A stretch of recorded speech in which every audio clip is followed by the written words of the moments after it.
বউ বাচ্চা সংসারের জন্য দিনের পর দিন মাথার ঘাম পায়ে ফেলে, রৌদ্র বৃষ্টি পড়ে, ঘন্টার পর ঘন্টা, রাতের পর রাত, দিনের পর দিন, 8 ঘন্টা ডিউটি করেও আরো 4 ঘন্টা ওভার টাইম করে, কয়টা টাকা বেশি পাবে? বউ বাচ্চা সংসারে অনেক খরচ, অনেক খরচ। সামনে বাচ্চার পরীক্ষা, সামনে কুরবানি, কয়টা টাকা বেশি না হইলে সংসার চলবে না।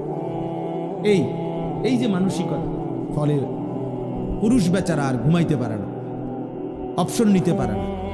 উপার্জনের নেশা আর একটু বাড়াইবার নেশা তারে ঘুম থেকে উঠায়, ঘর থেকে বের করে দেয়। সে চেষ্টা করে আরো কিছু করে। এটা আল্লাহ প্রদত্ত, আল্লাহ প্রদত্ত। নিজেকে আড়ালে রাখা আল্লাহ তাআলা এটা নারীর সৃষ্টির মধ্যে, নারীর মধ্যে দিয়েছেন। নিজেকে বাইরের পৃথিবীতে ছড়িয়ে দেওয়া এটা আল্লাহ পুরুষের স্বভাবের মধ্যে দিয়েছে, পুরুষের স্বভাব। কুল হুয়াল্লাযী যারাআকুম ফিল আরদ ওয়া ইলাইহি তুহশারুন। আল্লাহ বলেন, হে নবী আপনি বলে দেন, আল্লাহই তোমাদেরকে বিশ্বময়, পৃথিবীময় ছড়িয়ে দিয়েছেন। ওয়া ইলাইহি তুহশারুন, আবার তিনি যেভাবে সারা পৃথিবী ছড়িয়ে দিয়েছেন, তিনি আবার তার কাছেই আবার তোমাদের সবাইকে একত্র করা হবে হাসরের মাঠে। সব ভাষাভাষী, সব বর্ণের, সব গোত্রের সবাইকে আল্লাহ তাআলা আবার এক মাঠে একসাথে জমা করে দিবে, জমা করে নিবে। আল্লাহ তাআলা কোরআনুল কারীমের জন্য এটা বলছে, ফাইযা কুদিয়াতিস সালাহ ফান্তাশিরু ফিল আরদ। পুরুষদেরকে বলছে, নামাজ পড়ো, নামাজ শেষে জমিনে ছড়িয়ে পড়ো। ওয়াবতাগু মিন ফাদলিল্লাহ, আল্লাহর দেওয়া রিজিক তালাশ করো, রিজিক তালাশ করো। ওয়াযকুরুল্লাহা কাসীরা, সাথে আল্লাহকে বেশি বেশি স্মরণ করো। লাআল্লাকুম তুফলিহুন, তাহলেই তুমি সফল হবে, কামিয়াব হবে, জান্নাতি হবে। সুবহানাল্লাহ। হুয়াল্লাযী জাআলা লাকুমুল আরদা দালুলান ফামশু ফি মানাকিবিহা ওয়া কুলু মির রিজকিহি ওয়া ইলাইহিন নুশুর। আল্লাহ তাআলা বলেন, আল্লাহই তোমাদের জন্য এই জমিনকে তোমাদের অধীন করে দিয়েছেন। অতঃপর তিনি বলতেছেন, তোমরা তার জমিনের যত্রতত্র যেখানে মন চায় চলো, হাঁটো, ভ্রমণ করো, ঘুরো, উপার্জনের জন্য, কামাই রোজগারের জন্য যেখানে সুবিধা হয় ওইখানে যাও। দেশে থাকো, ভাল লাগতেছে থাকো, বিদেশ যাইবা যাও, গ্রামে থাকবা থাকো, শহরে যাইবা শহরে যাও। আল্লাহ বলে, সব জমিন আমার, গোটা পৃথিবী আমার। ফামশু ফি মানাকিবিহা, জমিনের রন্ধ্রে রন্ধ্রে, গলিতে গলিতে তুমি ছড়িয়ে পড়ো, হাঁটো, ভ্রমণ করো, যাও। ওয়াকুলু মির রিজকি, এবং যেখানেই থাকো সেখান থেকে রিজিক তালাশ করে, উপার্জন করে আমার দেওয়া রিজিক খাও, কোনো অসুবিধা নাই। শুধু বান্দা মনে রেখো, ওয়া ইলাইহিন নুশুর, যেখানেই থাকো, শহরে কিংবা গ্রামে, দেশে কিংবা প্রবাসে, শুধু মনে রেখো আমি আল্লাহর কাছে ফিরতে হবে। কার কাছে ফিরতে হবে? আল্লাহর কাছে। ওই যে আমার ফারুক ভাই আসছে, কত বছর আসবে? 21 বছর। এই হঠাৎ এখন দেখা হয়েছে, এখন এই মাত্র দেখছি, আজকে 21 বছর মদিনা শরীফ। বদরের যুদ্ধ যেখানে হয়েছে, রাসূলুল্লাহ সাল্লাল্লাহু আলাইহি সাল্লামের আমলে ওই খেলা থাকে, ওই এলাকায়। আমরা গত বছর হজ্জের সফরে আমাদের অনেক মেহমানদারি করছি, আলহামদুলিল্লাহ। তো আজ 21 বছর, আল্লাহ বলছে কোনো অসুবিধা নেই, জমিন পুরাটাই আমার। সৌদি আরবও আমার, বাংলাদেশও আমার, আমেরিকাও আমার, এটাও আমার, আমার জমিন আমি দিলাম, যাও। ওয়া ইলাইহিন নুশুর, শুধু এতটুকু মনে রেখো আমার কাছে ফিরতে হবে, আমার কাছে আসতে হবে বান্দা। ওয়া ইলাইহি তুহশারুন, আল্লাহর কাছে তোমাদেরকে জমা হইতে হবে। এই জন্য তোমরা নওজোয়ান, স্বাভাবিকভাবেই আমরা পুরুষ, জীবন আমাদের কষ্টের, জীবন আমাদের সংগ্রামের, জীবন আমাদের মেহনতের। জীবন পরিশ্রমের পুরুষ মানুষ, অথচ গাফেল, চুল নিয়ে ব্যস্ত। কসম খোদা, এটা নারীর স্বভাব। খোদার কসম, তোর ভিতরে নারীর স্বভাব। তুই কাপুরুষ, বুজদিল, ভীরু, কাপুরুষ, পুরুষ সম্প্রদায়ের অযোগ্য। পুরুষ মানুষ সারাদিন মোবাইল টিপে, অবসর, বিনোদন, মানে কোনো কাম করে না 8 ঘন্টা 10 ঘন্টা। এটা একেবারেই অপদার্থ, এটা আপাদমস্তক এই সমাজের বোঝা, এই জাতির জন্য এটা বোঝা, এটা একটা আবর্জনা, ডাস্টবিনে ফেলে দেওয়ার মতো। ওরে ধাক্কা দিয়ে এই সমাজ থেকে বের করে দেওয়া উচিত। এমন অলস, এমন অকর্মণ্য। পুরুষ মানেই কঠিন মাটি ভেদ করে উপার্জন করবে। পুরুষ মানেই পাহাড়ের চূড়ায় উঠবে। পুরুষ মানেই যত ভারী হোক, যত কঠিন হোক, কষ্টের শেষটাও করে রিজিক তালাশ করবে। এই জন্য আল্লাহ তাআলা পুরুষকে বানাইছে। আমাদের শরীরের অঙ্গ আর নারীর শরীরের অঙ্গের ভিন্নতা আছে। বিজ্ঞানীদের গবেষণাও এটা। একেবারে সকল কিছু, শরীরের তাপমাত্রা, শরীরের ধারণ ক্ষমতা, শরীরের ভিতরের সমস্ত অঙ্গ প্রত্যঙ্গের মধ্যে একেবারে নারী পুরুষের সকল অঙ্গে ভিন্নতা আছে। এ দেখতে হাত পাও মনে হইল, সব কিছুর মধ্যে ভিন্নতা আছে। ভিন্নতা আল্লাহ তাআলা ভিন্নভাবে বানাইছে। নারীর দেহে এক ধরনের ধারণ ক্ষমতা, পুরুষের দেহে আরেক ধরনের ধারণ। এই জন্য দোস্ত, কথার প্রসঙ্গে আমি এটা প্রথম বলে নিলাম, আল্লাহ তাআলা কোরআনুল কারীমের মধ্যে সূরা মুলক, এই সূরার থেকে আমি তেলাওয়াত করেছি। তো ওই সূরারই আয়াত পড়ছি। এটা প্রথম, হুয়াল্লাযী জাআলা লাকুমুল আরদা যালুলান ফামশু ফি মানাকিবিহা ওয়া কুলু মির রিজকিহি ওয়া ইলাইহিন নুশুর। আল্লাহ তাআলা বলেন, মনে রেখো, আমি আল্লাহ এই জমিন পুরাটা আমি দিলাম যালুলান, তোমাদের অধীনস্থ করে, তোমাদের ব্যবহারের উপযোগী করে আমি দিছি। মাটির দিকে তাকায় দেখো, যেভাবে মাটিটা রাখলে তুমি হাঁটতে পারবা আরামদায়কভাবে, দৌড়তে পারবা, আমি ওভাবে বানাইছি। যেভাবে মাটিটা বানাইলে তোমার ক্ষেত, ফসল, ফুল, ফল উৎপন্ন হবে, ওভাবে বানাইছি। যেভাবে মাটিটা বানাইলে তোমার ঘর, দালান, বিল্ডিং তুমি খুঁটি গাঁথতে পারবা, এভাবে বানাইছি। পানির মতো বানাই নাই, তাহলে মাটি হবে কেমনে?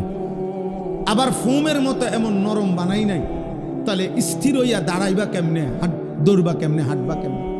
পাথরের মতো শক্ত বানাই নাই, তাইলে ফসল উৎপন্ন করবা কেমনে? তোমার ঘর দুয়ারের খুঁটি গাড়বা কেমনে?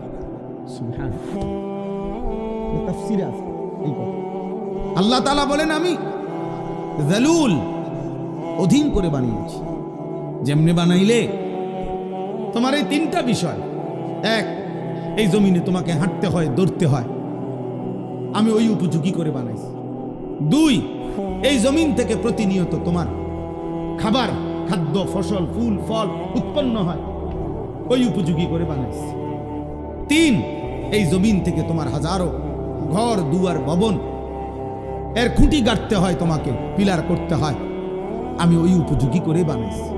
আলাম নাজআলিল আরদা মিহাদা। আল্লাহ তাআলা বলে, বান্দা দেখো না, আমি তোমাদের জন্য জমিনটা বিছানার মতো বানাই দিয়েছি। ওয়াস সামাআ বানাইনাহা বিআইদিন ওয়া ইন্না লামুসিউন ওয়াল আরদা ফারাশনাহা ফানি'মাল মাহিদুন। আল্লাহ বলেন, আল্লাহই জমিন তোমাদের জন্য বিছায় দিছে। তো এরপরে আল্লাহ নিজেই বলছে, দেখো আল্লাহ যে বিছাইলো কেমন সুন্দর হলো। ফানি'মাল মাহিদুন, আল্লাহর বিছানাটা কেমন সুন্দর দেখো। আমরা এখানে যে কয়জন মানুষ বসছি, এখানে এখন এটুকু মাটিতে এই মানুষগুলোরে যদি চেয়ার দিয়া, চৌকি দিয়া, সোফা দিয়া বসার ব্যবস্থা করতে হইতো, তাইলে অনেক ব্যয়বহুল হইতো, অনেক কষ্টকর হইতো। কষ্ট হইতো না, অনেক ব্যয়বহুল হবে, মানে খরচ অনেক বেড়ে যাবে। এতগুলো মানুষের যদি চেয়ার দিতে হয়, এতগুলো মানুষকে যদি সোফা দিতে হয়, কিন্তু আল্লাহ তাআলা বলেন এমন সুন্দর বিছানা মাটি আমি বানায় দিছি, আরামসে তোমরা শত শত হাজার হাজার মানুষ বসতে পারতেছ। আমি বানাইছি, আমি বানাইছি। এমন মালিককেই মনে রাখা উচিত। কৃতজ্ঞতা, শুকরের মেজাজ, এটা তো একটা সৃষ্টিগত স্বভাব। মানুষ 5 টাকার কেউ তাকে আপ্যায়ন করলে সে তার প্রতি কৃতজ্ঞ থাকে।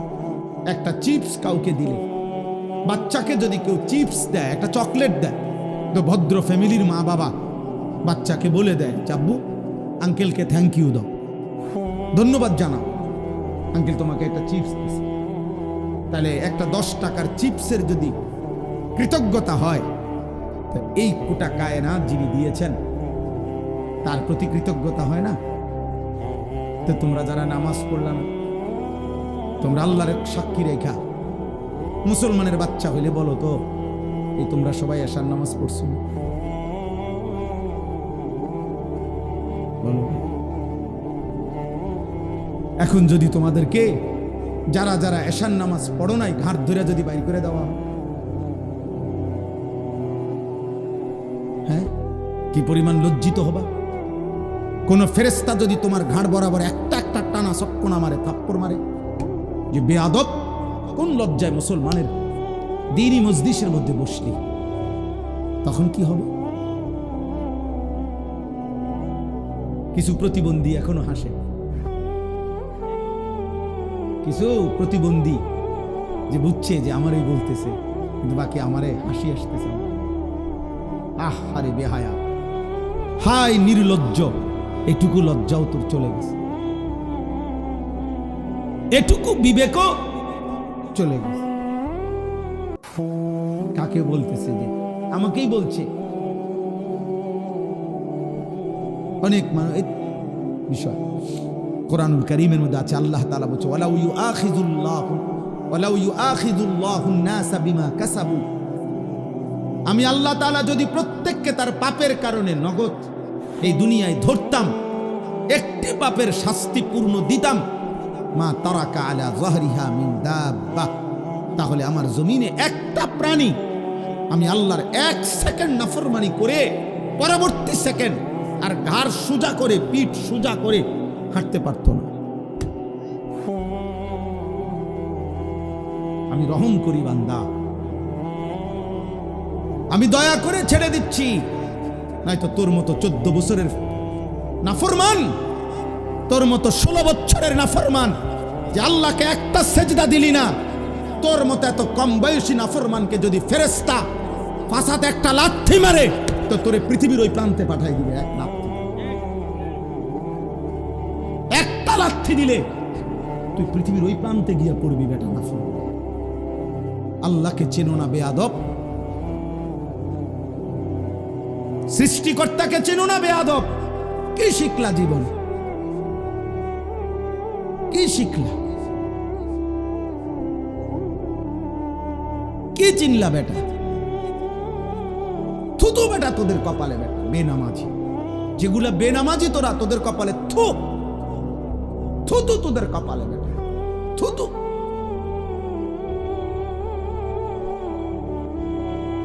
আফসোস বেটা, মুসলমানের ঘরে জন্ম নিয়ে বেটা এত বড় নিকৃষ্ট হলি কেমনে?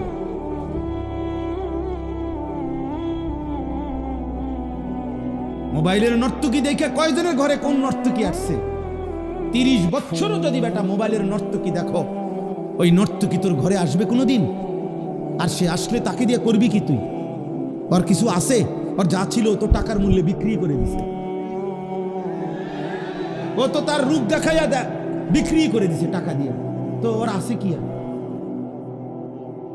আল্লাহ আমাদেরকে হায়া দান করে। আব্বা ভাবতে শেখেন, মুসলমানের সন্তান, তুমি যদি না ভাবো আব্বা, তোমাকে নিয়ে কেউ ভাবার টাইম নেই। স্বার্থপর এই দুনিয়া, ব্যস্ততম এই দুনিয়া, মানুষ সবাই নিজেকে নিয়ে ব্যস্ত, কারো হাতে সময় নাই।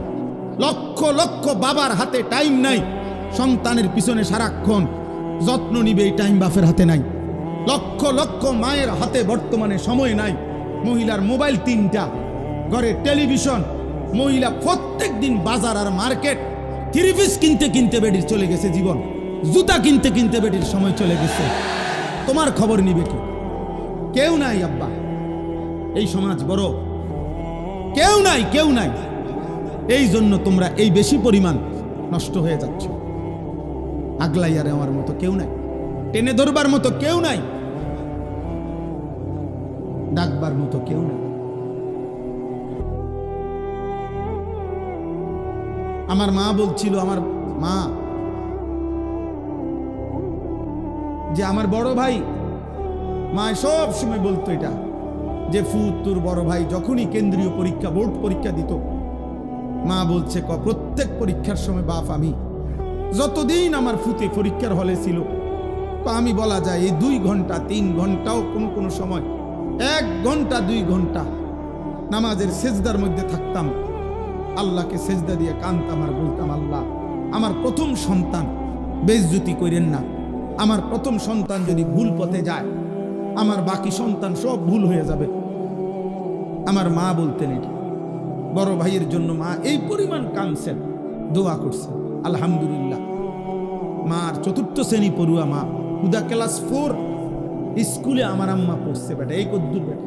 আমার মায়ের পড়ালেখা প্রাইমারি পাস করে নাই মা, কিন্তু মায়ের চোখের পানির বদৌলতে, মার হায়াতে ওনার 5 ছেলেই আলেমে দ্বীন হয়েছে। মা এখনো জীবিত আছে।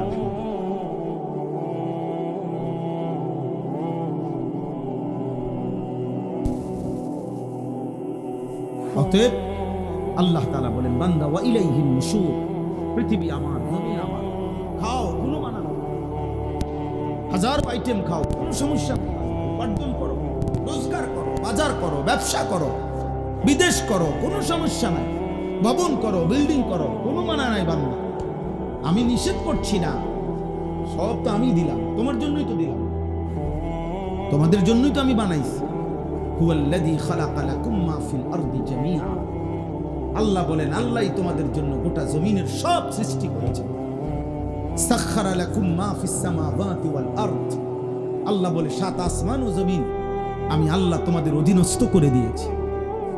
এত বড় বিমান, হ্যাঁ, 300 400 500 600 যাত্রী, প্রত্যেকের কমপক্ষে 50-60 কেজি করে মাল, কি পরিমাণ ফুয়েল, তেল, শত শত টন তেল চালাইবার জন্য এগুলা নিয়ে এটা ওড়ে কত উঁচুয়ে, 36,000 ফিট উপরে, 40,000 ফিট উপরে। আল্লাহ তাআলা বলেন বাতাসকে এভাবে নিয়ন্ত্রণ করে এই বিমান উঠতেছে, এটা আমি আল্লাহ তোমাদের অধীন করেছি। এই হজের সময় গত বছর হজ্জের সময় আমার বিবি আমার সাথে হজে গেছে, তো এই যখন বিমান আকাশে উঠতেছে আমার পাশে বসা, আমি শুধু এমনি বললাম আর এই বুঝুনি মানে আছি কদ্দুরুসের বুঝছো যদি সাথে সাথে বেডিত মানুষ না, মহিলা মানুষ তো ভয় পায়, মানে এটা যে কম হে এটাই কাঁপা শুরু করছে, এগুলো বললেন না, মানে কি ব্যাপার, এটা কি আশ্চর্য ব্যাপার, কত 1000 টন মাল মানুষ ওজন নিয়ে সে উঠতেছে। আল্লাহ তাআলা বলে বান্দা এটা আমি করেছি। কে করেছে? আওয়ালাম ইয়ারাউ ইলা তাইরি ফাওকাহুম সাফাতিন ওয়া ইয়াকবিদ, আল্লাহ বলে বান্দা আমার কুদরত দেখবা, আমি একটা কুদরত তোমারে দেখাই, আকাশের ওই উড়ন্ত পাখি, ওটার দিকে দেখো তো। আল্লাহ বলছে আওয়ালাম ইয়ারাউ, আমার বান্দারা দেখে না, ইলা তাইরি ফাওকাহুম, তাদের মাথার উপরে যে পাখি উঠতেছে ওদেরকে বলেন ওটা দেখতে, দেখলেই ওরা দেখবে এই পাখি এটা শূন্যের মধ্যে বাতাসকে নিয়ন্ত্রণ করে একবার সাফাতিন আরেকবার ওয়ায়াকবিদ, একবার 2 পাখা বাহির কইরা ডানা ছড়াইয়া উঠতে থাকে, আবার এই বাতাসেই শূন্যে সে ডানা গুটাইয়া স্থির হয়ে থাকে। আল্লাহ বলে এটা কে করছে? মা ইউমসিকুহুন্না ইল্লার রহমান, আল্লাহ বলেন পাখিকে শূন্যের মধ্যে এভাবে ডানা ছড়িয়ে উঠতে দেওয়া, আবার ডানা গুটাইয়া স্থির করে রাখা, এটা শুধু কেবল আমি আল্লাহ ছাড়া আর কেউ করছে না। কে? মা ইউমসিকুহুন্না ইল্লার রহমান। অথচ একটা পাখির ওজন যদি হয় আধা কেজি, মনে করেন আধা কেজি, এই আধা কেজি ওজনের পাখিটা এই পরিমাণ কোনো মাটি, এই পরিমাণ অন্য কিছু আধা কেজি ওজনের, এইটাই উপরে উড়া দোক, মানে এমনি ফিক্কা দোক, এটা তো বাতাসে থাকবে না, এটা নিচে পড়ে যাবে না, কথা বলে না তো। তাহলে এটা থাকে কেমনে? পাখি এটা থাকে কেমনে? মা ইউমসিকুহুন্না ইল্লার রহমান। আল্লাহ বলেন বাতাসের মধ্যে ওকে স্থির রাখছে আল্লাহ ছাড়া আর কেউ না। কে বলেন না?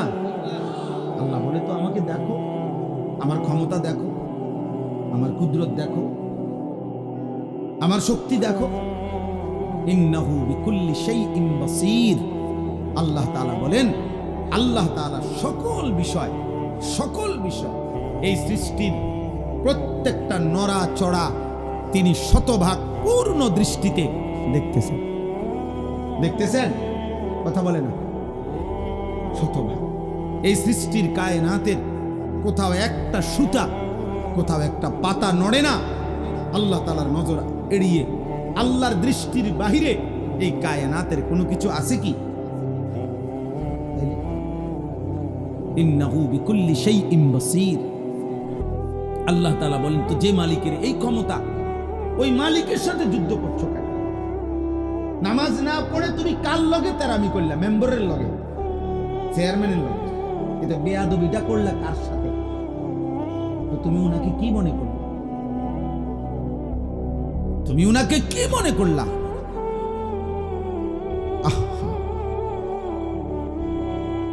মোবাইল ধরো না, মোবাইল ধরো না, এই ফালতু, কিন্তু উঠে যাও। এই বেটা, তোমাকে বলছি, এই লাল গেঞ্জিওয়ালা হাসে, তোমারে বলবো।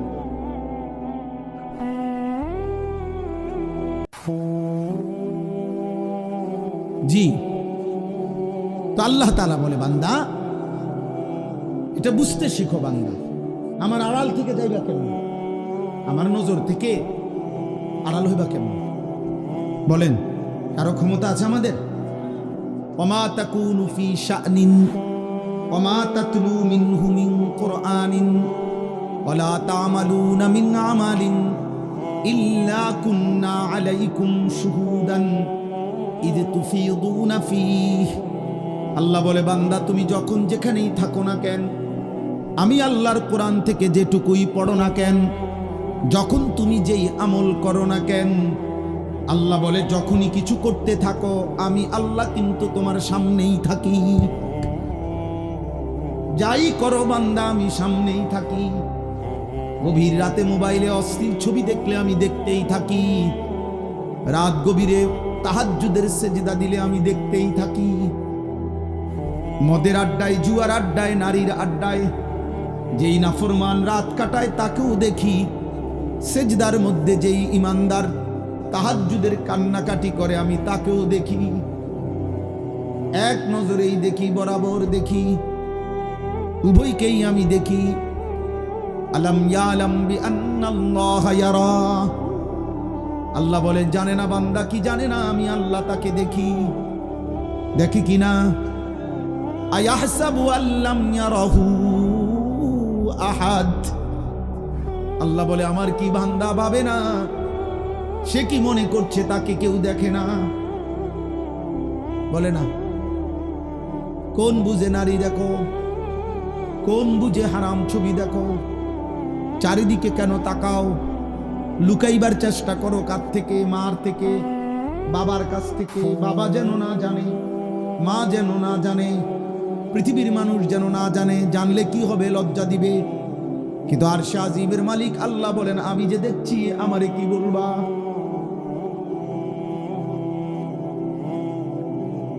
দুনিয়ার মা দেখলে থাপ্পড় দিবে, আমি তো জাহান্নামে ফেলে দেব।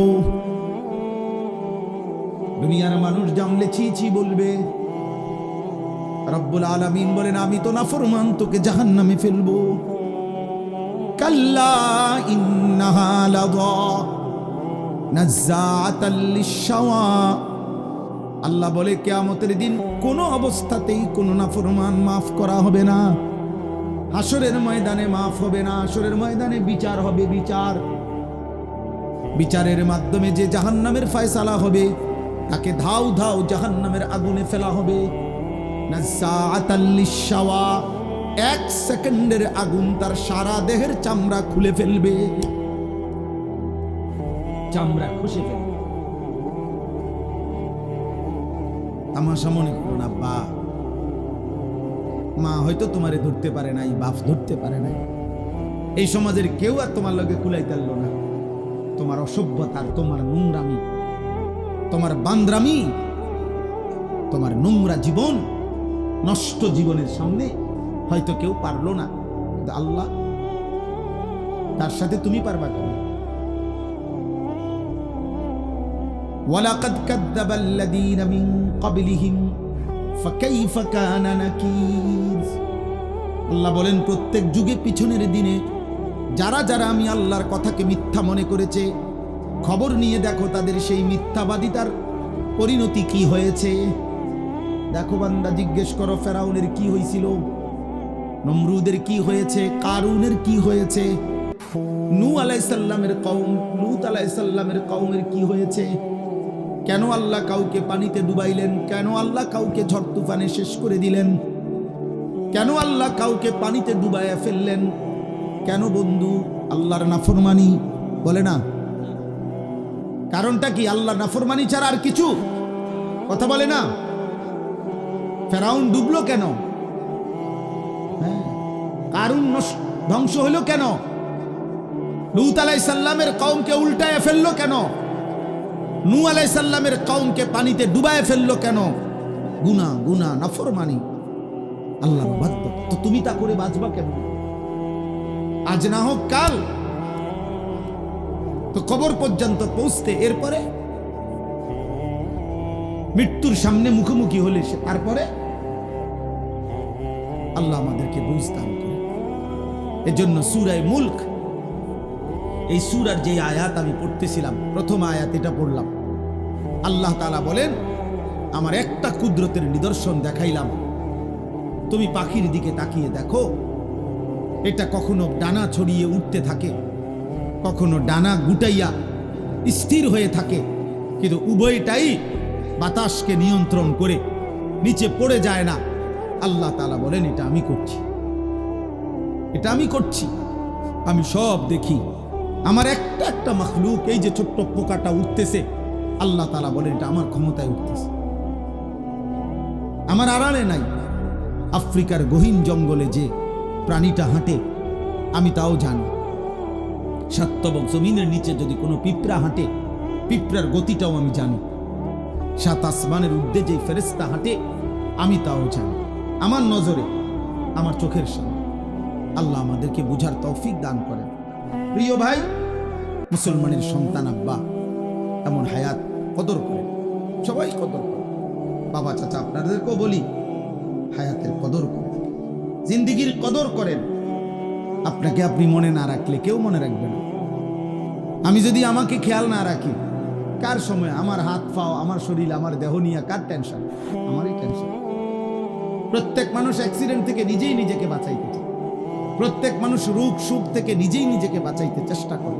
তো আখেরাত থেকেও তো আমি, জাহান্নাম থেকে, কবরের আযাব থেকে আব্বা আমিই তো চেষ্টা করতে হবে আমাকে বাঁচানো। আমিই তো চেষ্টা করতে হবে, অন্য কে আমারে করে দিবে? ওয়ালা তাজিরু ওয়াজিরাতুন বিজরা উখরা। আল্লাহ তাআলা কোরআনুল কারীমের মধ্যে বলছেন, ওয়া ইন তাদউ মুসকালাতুন ইলা হিমলিহা লা ইউহমালু মিনহু শাইউন ওয়ালাউ কানা দা কুরবা। কিয়ামতের দিন সবচেয়ে ঘনিষ্ঠ আত্মীয়কেও কেউ যদি কারো পাপের একটু বোঝা বহন করতে বলে, আল্লাহ বলে কেউ কোনো পাপের বোঝা, নিকটাত্মীয়, আপন স্ত্রী, সন্তান, মা বাপ, এরাও কারো পাপের বোঝা এক বিন্দু বহন করতে রাজি হবে না।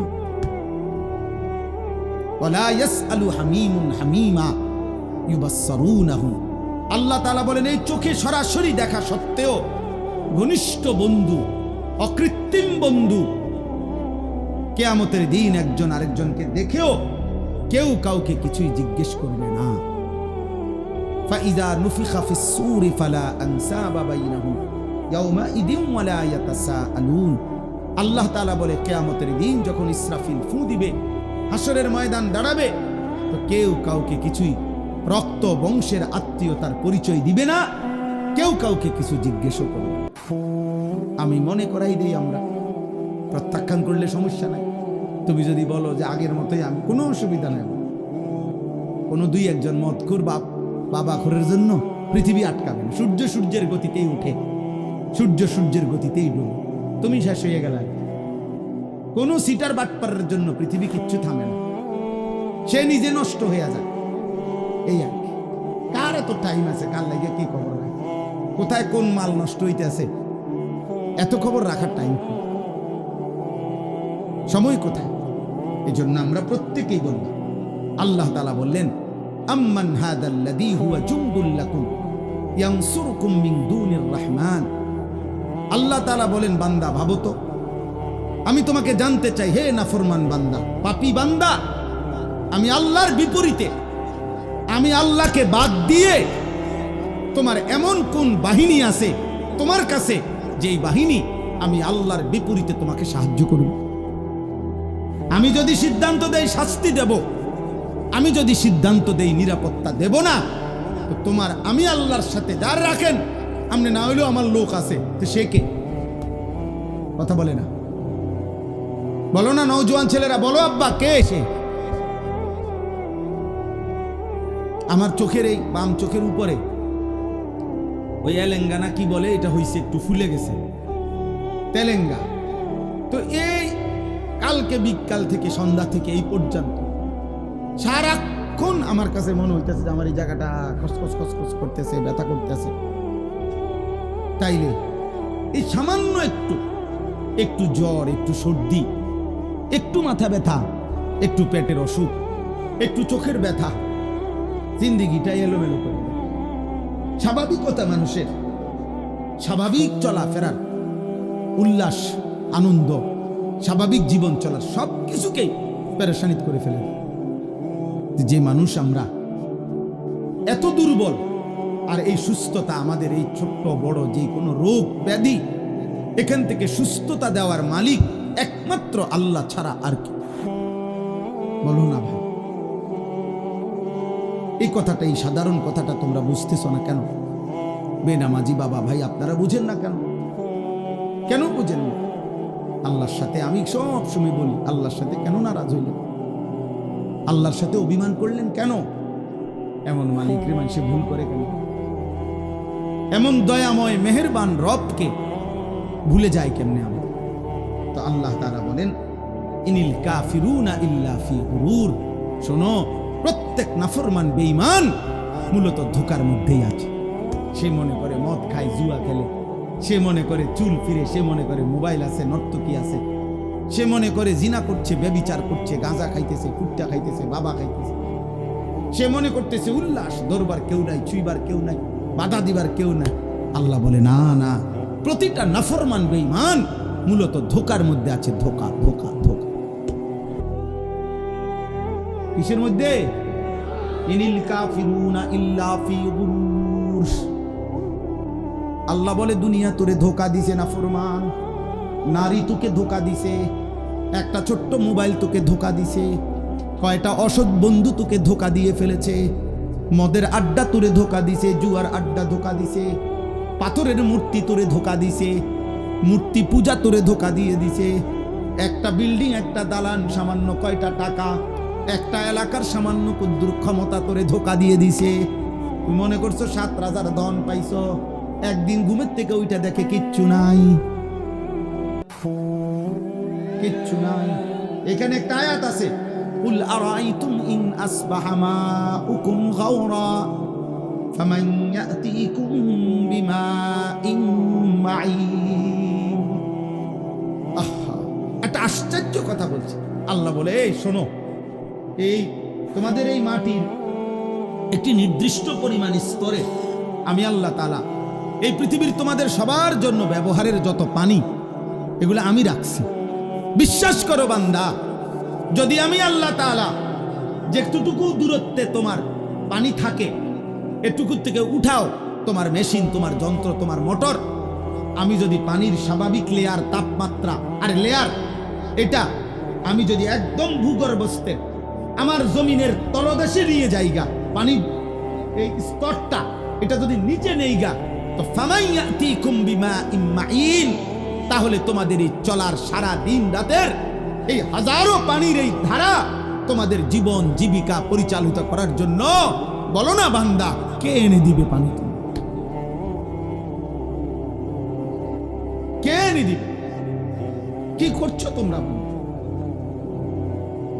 গোটা মধ্যপ্রাচ্য বাবা, গোটা আরব বিশ্ব, তাদের পানির এত ক্রাইসিস যে তারা এই পানি, সাগরের লোনা পানিকে তারা শোধন করে এরপরে মানুষের খাবারের পানি, মিঠা পানি তারা মেশিনের মাধ্যমে শোধন করে বানায়। তো আল্লাহ তাআলা বলেন, আমি যদি পানির এই স্বাভাবিক ধারা একদিনের জন্য নিচে নামায় ফেলি, একদম সাতবক জমিনের নিচে, কে এনে দিবে পানি? কোন ভোরে ইন আসবাহা কোন এক ভোরে, আরে বেটা, কোন এক মানুষ যদি, বুঝার জন্য বলতেছি, কোন এক মানুষ যদি বাথরুমে গিয়েও দেখে এক বদনা পানি নাই, তখনও তো তার পেরেশানির শেষ নাই। গোসলের মাঝপথেও যদি গিয়ে দেখে ট্যাপে আর পানি নাই, এতটুকুর ক্ষেত্রেও তো তার পেরেশানির শেষ নাই। আর আল্লাহ তাআলা যদি পানি নিচে নামায় এলে, পানির লেয়ার, আল্লাহ বলে কে এনে দিবে পানি? তাহলে আমি প্রতি সেকেন্ড, আমি এই কয়দিন আগেও বলছি যে একবার যদি আমরা কল্পনা করি আমার দেশের একটা সপ্তাহ, এমন ভাবেন তো গ্যাসও নাই, বিদ্যুৎও নাই, তেলও নাই, ভাবেন এক সপ্তাহ কি হবে দুনিয়ার, কি হবে আমাদের?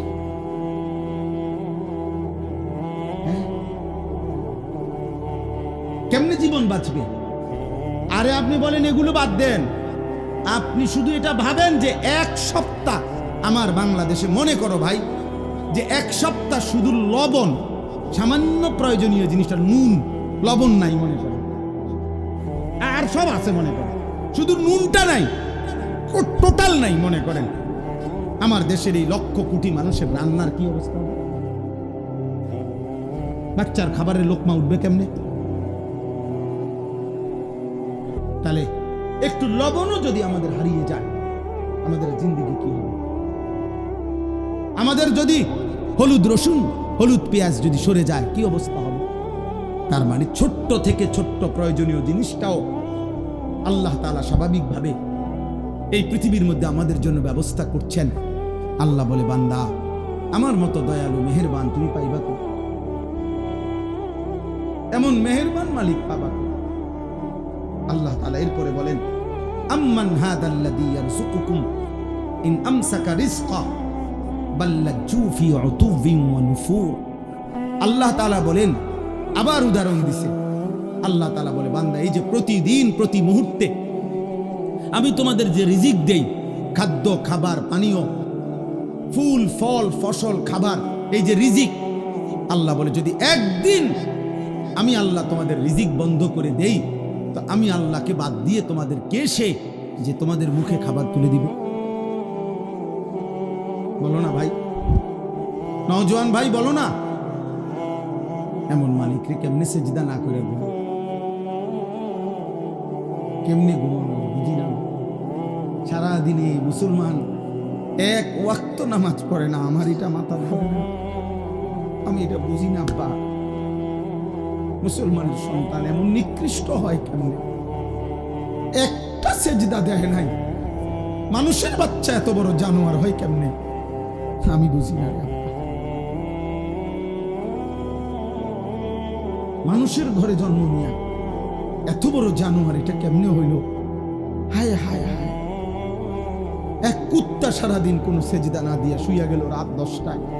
এই মানুষ রূপী এই কুত্তাও একটা সেজদা না দিয়া শুইয়া গেল।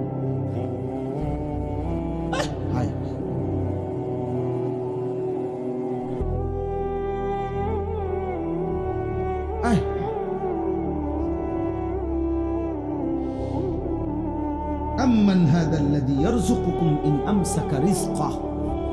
আল্লাহ তাআলা বলেন, আমি যদি রিজিক বন্ধ করে দেই, বলো না বান্দা, কে সে তোমাকে যে রিজিক দেবে? বাল্লাজু ফি উতুবিন ওয়া নুফুর। আল্লাহ তাআলা বলে, তবুও আমার নাফরমান বান্দা আমার অবাধ্যতা আর সীমা লঙ্ঘনের মধ্যেই লিপ্ত আছে, বাড়ায়া চলছে। আমি তাকে এতভাবে দিচ্ছি, সে কেবল আমার নাফরমানিই বাড়াচ্ছে।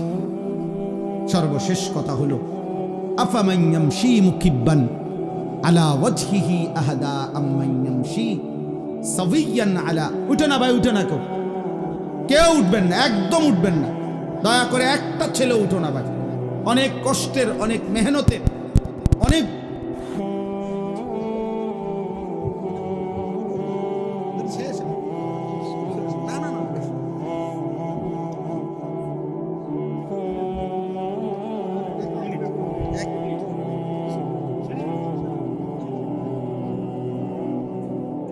জি থামো ভাই, কথা বলো না, একদম কথা বলো না।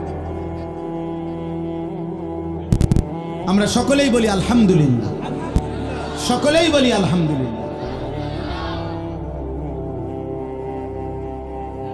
আমাদের পরম শ্রদ্ধেয়, আমরাও ব্যক্তিগতভাবে যার বয়ান শুনি এবং দিল থেকে আমরা যাকে ভালোবাসি, আলহামদুলিল্লাহ, আমাদের বাংলাদেশের অন্যতম শ্রদ্ধেয় ব্যক্তিত্ব, আলেম দ্বীন, আমাদের বুজুর্গ মুরব্বী আল্লামা হযরত মাওলানা মুফতি নজরুল ইসলাম কাসেমী দামাত বারাকাতুহুমুল আলিয়া হযরত এসেছেন। সকলেই বলি আলহামদুলিল্লাহ। আমার কথা শেষ ভাই, নওজোয়ান ভাই, মুসলমানের সন্তান, সবার কাছে এটা কথা বলা, হযরত সব সময় কায়দা দরদ দিয়া, হৃদয়ের আবেগ দিয়া বলে, সব সময় হায় হায় এক শব্দ উচ্চারণ করলেই ভাল লাগে। তো এই নওজোয়ান, এই কিশোর যুবক সমাজ, প্রিয় ভাই, তোমাদের কাছে আমার এই শেষ কথা আবারও বলছি, মনে রাখতে হবে, নষ্ট জিনিস, আবর্জনা মানুষ ফেলে দেয়, নষ্ট জিনিস, পচা জিনিস, আবর্জনা মানুষ যত্ন করে রাখে না। অতএব তুমি যদি নারী, ছবি, অশ্লীল দৃশ্য, বেহায়াপনা, অসভ্যতার মাধ্যমে নিজেকে নষ্ট করে দাও, চরিত্রহীন যুবক, এই সমাজের কেউ তোমাকে ভাববে না, টেনে আনবে না, একদিন নিজেই নিজে হারায় যাইবা। পৃথিবী কোনোদিন মনেও রাখবে না। আর আসমানওয়ালা রব হাসরের ময়দানে বলবে, ফাযুকু বিমা নাসিতুম লিকা ইয়াউমিকুম হাদা ইন্না নাসিনাকুম। নাফরমান, সেদিন দুনিয়ায় তুমি আমারে ভুলে গিয়েছিলে, আজ হাসরের ময়দানে আমি আল্লাহ তোকে ভুলে গেলাম। যা, কাযালিকা আতাতকা আয়াতুনা ফানাসিতাহা ফাকাযালিকাল ইয়াউমা তুনসা। সেদিন দুনিয়াতে তুমি আমার কোরআন ভুলে গিয়েছিলে, আজ আখিরাতে আমি আল্লাহ তোমাকে ভুলে গেলাম। তো আখিরাতে আল্লাহ ভুলে গেলে মালিক যদি মুখ ফিরায় নেয়, আমারে আর তোমারে বাঁচাবে কে? আমারে আর তোমারে উদ্ধার করবে কে? অতএব দয়া করে হাত জোড় করে সব ছেলে পেলে সবার কাছে অনুরোধ, হযরত যতক্ষণ বয়ান করে সকলেই ইনশাআল্লাহ মনোযোগ দিয়ে বসবা। বলো ইনশাআল্লাহ। আল্লাহ তাআলা তৌফিক দান করেন। প্রিয় ভাই, আল্লাহর দিকে ফিরো, 5 ওয়াক্ত নামাজ পড়ো, ফজরের নামাজ পড়ো, নারীর আসক্তি, মোবাইলের আসক্তি, মদ, জুয়া, জিনা, ব্যভিচার, গান বাদ্য থেকে নিজেকে হেফাজত করো। আল্লাহ আমাকে, আমাদের সকলকে তৌফিক দান করেন। আজকে বছরের পর বছর আমরা এটা দেখে আসতেছি, এটাই নিয়ম। কোরআনুল কারীমের মধ্যে আছে, আল্লাহ তাআলা বলছেন আমাদের নবী সাল্লাল্লাহু আলাইহি ওয়াসাল্লামকে, ফাযাক্কির ইন্নামা আনতা মুযাক্কির। হে নবী, আপনি বারবার উপদেশ দিতে থাকেন, বলতে থাকেন, আর আপনি হচ্ছেন উপদেশদাতা। লাস্তা আলাইহিম বিমুসাইতির, আপনি শাসক নন, আপনি কোনো তাদের উপরে, আমার বান্দাদের উপরে মালিক না, যে আপনি বলবেন কালেমা গ্রহণ না করলে কল্লা ফালাই দেবো, ফাঁসি দিয়ে দেবো, এমন কিছু বলার অধিকার আপনার নাই। আপনার দায়িত্ব উপদেশ দাও, আপনার দায়িত্ব শতভাগ আন্তরিকতা নিয়ে বলতে থাকে, বারবার বলা। ফাযাক্কির অর্থ বারবার বলা। আপনি শাসক নন, মালিক নন। মালিক আমি আল্লাহ, ফয়সালা দাতা আমি আল্লাহ, সিদ্ধান্ত দাতা আমি আল্লাহ। অতএব আমাদের জিম্মাদারি এটা বলা। সর্বোচ্চ গুরুত্ব দিয়ে, হৃদয়ের আবেগ দিয়ে, সর্বোচ্চ প্রেসার দিয়ে, মহব্বত দিয়ে যেমনি সম্ভব বলা, চেষ্টা করা, বুঝাবার। বাকি ফয়সালা আল্লাহর হাতে, ফয়সালা আল্লাহর হাতে। আমি অনেক সময়, আমি জীবনেও এটা মানি না, অনেক সময় অনেকে বলে যে হুজুর তার মেধা কম। না, আমি এটা কখনোই মানি না। মেধা কখনোই কম হয় না, বরং কার কতক্ষণ পড়লে মুখস্থ হবে এটা আল্লাহর ফয়সালা। মেধা কম আপনি কেমনি বুঝছেন? ওই 10 বার পড়লে মুখস্থ হয়, এই 20 বার পড়লে মুখস্থ হয়। তো 10 বার পড়াওয়ালারটা মেধা বেশি, এইটা আপনি কেমনে ফয়সালা নিন? আরেকজন যে 2 বার পড়লেই মুখস্থ হয়, তো তার চাইতে তো আবার এর মেধা কম। তাহলে এইটা কোনো কথা না, বরং আল্লাহ তাআলার ফয়সালা। কে কখন বুঝবে, কতটুকু বুঝবে, কতটুকু আত্মস্থ করবে, তো আল্লাহ তাআলার ফয়সালা। এই জন্য দোস্ত, আমাদের জিম্মাদারি আন্তরিকতা নিয়ে বলা, আপনাদের জিম্মাদারি আন্তরিকতা নিয়ে শোনা, আল্লাহর কথার প্রতি আন্তরিক হও। আমার মতো বক্তা না, এমন 1 কোটি বাংলাদেশের না, সারা পৃথিবীর সবচেয়ে ভাইরাল বক্তা, সবচেয়ে বড় বক্তা বাংলাদেশের যদি হয়, সারা বিশ্বেরও যদি হয়, এরকম যদি 1 লক্ষ বক্তা একত্র হয়, তার চাইতো কোরআনুল কারীমের 1 শব্দের তেলাওয়াতের দাম অনেক বেশি, অনেক বেশি, অনেক বেশি, অনেক বেশি, অনেক বেশি। কতটুকু বেশি এটা আন্দাজ করে বলার মতো সক্ষমতা আমার নাই। তাহলে এই কারি সাহেব কোরআনুল কারীম তেলাওয়াত করতেছে, এই জন্য আমি রাগ হয়ে গেছি ওই ভাইয়ের। বাচ্চারা হয়তো আবেগেই করছে, বুঝে নাই, কিন্তু এটা কোনোভাবেই সাধারণ বিবেকেও, সাধারণ কমন সেন্সও এটা হইতে পারে। এরকম বক্তা সক্তা আল্লাহর কোরআনের তেলাওয়াতের সামনে 2-4-10 হাজারেরও কোনো বেল নেই। আল্লাহর কোরআন দাম, কোরআনুল কারীম সবকিছুর ঊর্ধ্বে। 1 সাগর পানি যদি কোথাও প্রবাহিত হয়, আটলান্টিক মহাসাগরের পানি, 1 ফোঁটা তেল যদি আটলান্টিক মহাসাগরের উপরেও ছেড়ে দেয়, তো ঢেউ যত বড়ই হোক, নিয়ম হলো তেলটা উপরেই থাকে, তৈলাক্ত অবস্থাটা, মানে এটা নিচে যায় না। তাহলে এই পৃথিবীর যত আওয়াজ, যত সুর, যত কণ্ঠ, যত চিৎকার, যত হুঙ্কার, যতই হোক, সব একত্র করলেও কোরআনুল কারীমের অক্ষর তার ঊর্ধ্বে, কোরআন শীর্ষে, কোরআনুল কারীম সবার উচিত। এজন্য ছেলেরা, বাবা, নওজোয়ান, তোমাদেরও বোঝা উচিত, একটি ওয়াজ, একটি মাহফিল, একটি ফাইজলামির জায়গা না। কোনোভাবেই যদি তুমি ফাইজলামি ছাড়তে না পারো, তুমি অন্য কোথাও করলে ভালো। সব জায়গায় বেয়াদবি করতে নাই। আল্লাহর ঘর মসজিদ,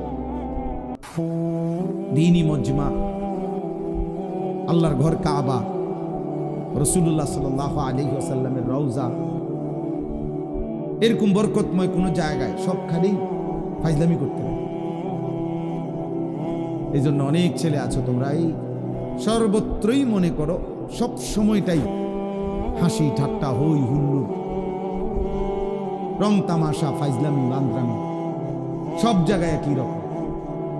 ঘরে যা, বাহিরেও তা, মাহফিলও যা, বাজারেও তা, এক রকম। না রে বাপ, এটা ঠিক না। কমপক্ষে এতটুকু উপলব্ধি থাকা উচিত যে আমি এখন কোথায় আছি।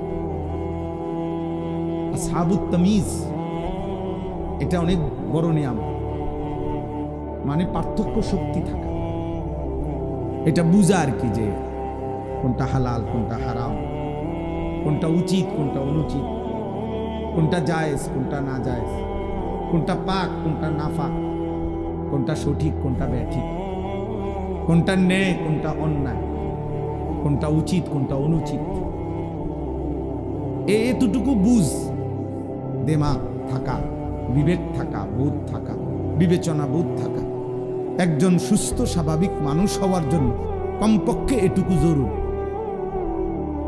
যার কাছে পেশাব পানি ভিন্ন মনে হবে, যার কাছে পায়খানা বিরানি ভিন্ন মনে হবে, যার নাকে পেশাবের দুর্গন্ধ লাগবে, যার নাকে পানির পবিত্রতাও মনে হবে, এটা বুঝে সে আলাদা। পেশাব পানি বরাবর না, মদ মধু বরাবর না। এই পার্থক্য, এতটুকু পার্থক্য বোধ যার মধ্যে নাই, ও মূলত জানোয়ার। কারণ কোনো জানোয়ারের এই পার্থক্য নেই। গরু, ছাগল, কুকুর, বিড়াল, এদের কোনো হালাল হারাম বলতে কিছু নেই, পাক না ফাঁকের কিছু নেই, জায়েজ না জায়েজের কিছু নেই। তার কাছে সবই বরাবর, পায়খানা বিরানি সব বরাবর, তার কাছে পেশাব পানি বরাবর, সবই বরাবর।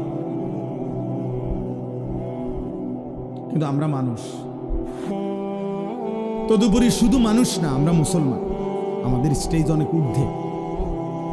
শুধু মানুষ হইলেই এর দূর থাকা দরকার, সেখানে মুসলমান হইলে তার থেকে বেশি দরকার। একজন মুসলমান হওয়া সত্ত্বেও পার্থক্য শক্তি নাই, এটা কোনোভাবেই কাম্য না, উচিত না। এই জন্য আমি সবার কাছে অনুরোধ করি, সারাক্ষণ জীবনটা মোবাইল কেন্দ্রিক, হাসি ঠাট্টা কেন্দ্রিক, রং তামাশা কেন্দ্রিক, দিন রাত হই হুল্লোর উল্লাস, হাসি ঠাট্টা বিনোদন ফুর্তি, এটা ঠিক না। এটা অসুস্থ মানুষের পরিচয়। কর্তব্যপরায়ণ মানুষ, দায়িত্বশীল মানুষ, বিবেকবান মানুষ সে সময়কে ভাগ করে। আমি খাবো কতক্ষণ, বিশ্রাম করব কতক্ষণ, ঘরে থাকবো কতক্ষণ, বাইরে যাব কতক্ষণ, উপার্জনের জন্য চেষ্টা করবো কতক্ষণ, এই যে সময়কে ভাগ করা। তদুপরি পুরুষ